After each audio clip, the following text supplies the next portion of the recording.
is that we make assumptions because it is our mind's way of resolving a situation in order to return to a place of emotional safety. As I said before, we have emotions because they are there to protect us. However, emotional engagements are not always clear and can sometimes cause us to be less discerning and less sensitive to the other person's why, right? And we'll get into the why. So assumptions are two types. There are two types of assumptions. If you look down at the bottom of page 27, there are two types of assumptions. Number one, there is a direct assumption, which is basically a notion or an idea that one spouse has accepted as the whole truth about another.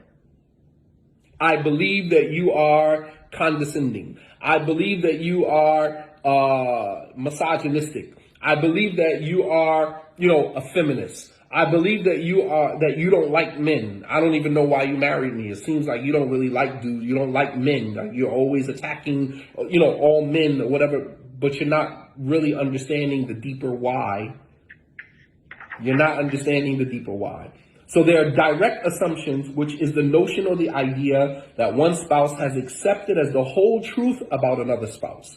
Or you're lazy, or you don't like to do this, or you don't like to clean. And it's just like what you're doing is you're broad brushing me.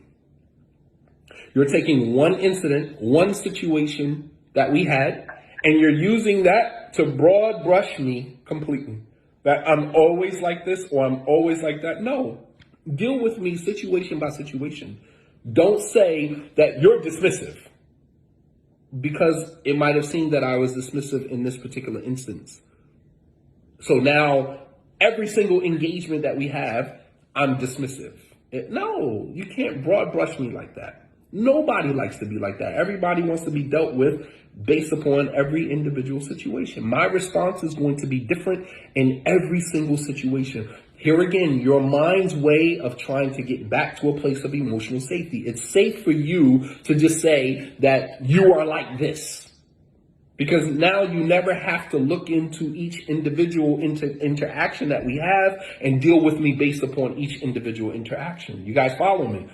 You don't have to do that now because you said you're always dismissive. You're always this. You're always like that. Here again, those generalities, those gross exaggerations, because it's easier for you. And this is what people do with, in our society.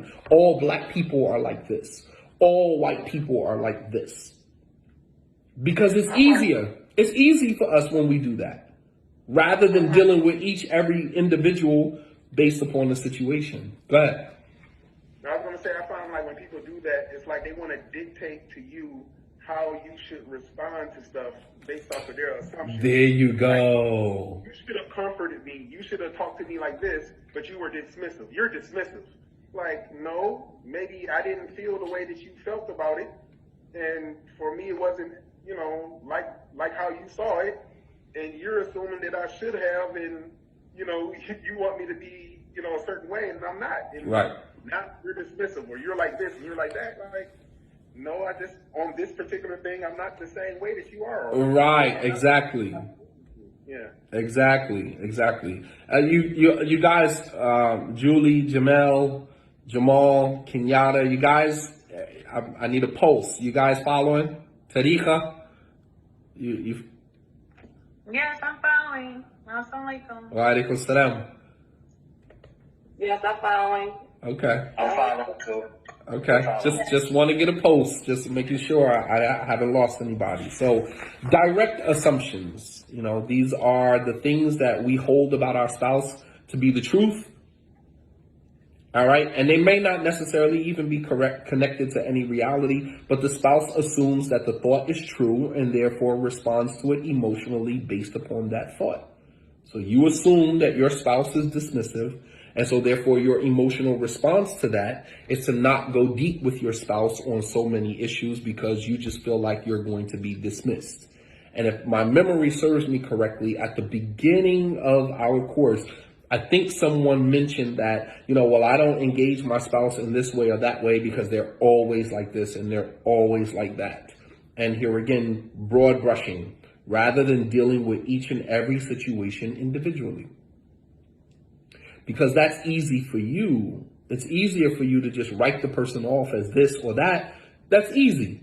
But it's difficult to say, okay, well, he was dismissive or she was dismissive in this particular incident, but they weren't dismissive here. If you were honest, if you were an honest person with yourself, then you would own the fact that, no, they're not dismissive every single time, but maybe in this particular instance where you thought that they should have saw it the way that you saw it and they didn't, so now you label the person as being dismissive. And that's not fair. All right. So those are direct assumptions. And then there is indirect assumptions, which are the beliefs that we hold about other people based upon outside sources, secondhand information that is given to us, that we presume to be correct. Information received from others rather than personally experienced. So, for example, if a sister is going to marry a brother, and then she goes and she asks other sisters, does anybody know him? All right. And then sisters say, well, yeah, I knew a sister who was married to him and they said he's like this. And I knew a sister who was married to him and they said he was like that. And so now what she's doing is she's accepting all of that information into her head. And now it becomes the truth that she believes about him rather than waiting until she has had that experience with him to judge it for herself. That's following me. Indirect assumptions. We do it even with other people. We say, so what do you think about this person? Oh, he's this or he's that, or she's this or she's that. And we accept that as truth rather than experiencing it for ourselves. We do that a lot in the Muslim community, right? We go to people, we say, oh, you listen to this speaker or you listen to that speaker, or what do you know about this person? What do you know about that person? And then sometimes when we give our opinions, it's almost like fact. And that's another issue in the Muslim community. It's just like our opinions have become facts. It's like, no, it's your opinion. Well, I heard he's like this and I heard he's like that and, or she's like this or she's like that. And it's just like, those are all opinions. Have you had that experience with that person? Have you ever talked to that person? Have you ever lived with that person? Have you ever done business with that person? No. All of what you assume about this person is based upon secondhand information that was given to you by other people that you've accepted as absolute truth. Go ahead, Saida. You had your hand up. Actually, I was just going to say about when you were saying if you are, let's say somebody is, you're considering marrying, and it's actually recommended to ask people that know them, right? So you can because you can't really get to know a person until you actually would live with them, right? Right. So you think that that's going to be an assumption that you're going to judge that person on based on what information that people told you. Now, do you mean that somebody who has actually been married to that person or lived with that person or did business with that person, but those assumptions you can believe, correct? No. Not assumptions, I'm sorry, but those experiences, because you can't get to know that person yourself, so you have to ask somebody else who already knows that person. Yeah, but the experiences that they had with that person might not be the experiences that you're going to have with that person. And in addition to that, a lot of times people will give you information based upon their own biases. People are not giving you pure fact. It's all mixed in with experiences, negative, positive, assumptions, preconceived notions. It's all mixed in. It's a hodgepodge. So your job is when you ask somebody about somebody else is to take what they're saying and then you have to filter it. You can't take all of what they're giving you and accept it all as absolute truth. There are exaggerations, there are biases, there are tons of things. Look at the very next paragraph, and I explain why. The reason why secondhand information is rarely accurate. Secondhand information is rarely accurate is because what? Number one, people tend to hear the parts of the conversation that are most relevant to their emotional needs. So I could tell you could come to me and ask me about brother A, and I could tell you all that I know about brother A. The only thing that you're going to hear is what stimulates your emotions, what you want to hear, i.e. selective hearing. You didn't hear everything I said. This happens on social media. You put a post out on Instagram and people are responding to your post not based upon what you said, based upon what? Based upon how it affected them emotionally. That's a fact. It's like, did you even listen to the comment? Did you even listen? Nope. They listened, but the parts that they digested are only the parts that tapped into the emotions that they were experiencing when they heard it. You ever seen that? Like a person put out a post and then the comment section is just like, what in the world are y'all talking about? Y'all not even responding to what the person posted because they're not responding to the information. They're responding to how they perceived it and how it affected them emotionally. Absolutely.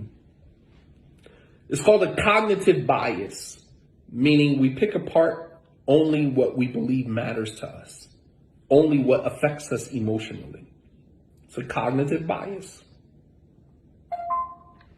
Right. So for example, if you don't like someone and someone comes to you and they say nothing but good about this person, let's just say you don't like Sister A. You don't like her for whatever reason. And then someone comes to you and say, this sister is great. She's, this, she's that. You don't hear any of that because it doesn't appeal to how you feel about her emotionally. It goes in one ear, out the other. You're not even listening to what she said because you already have feelings about this particular person. And the only thing that you hear is information that appeals to the emotions that you already hear, the emotions that you already feel. It's a cognitive bias. We all have it, and this is why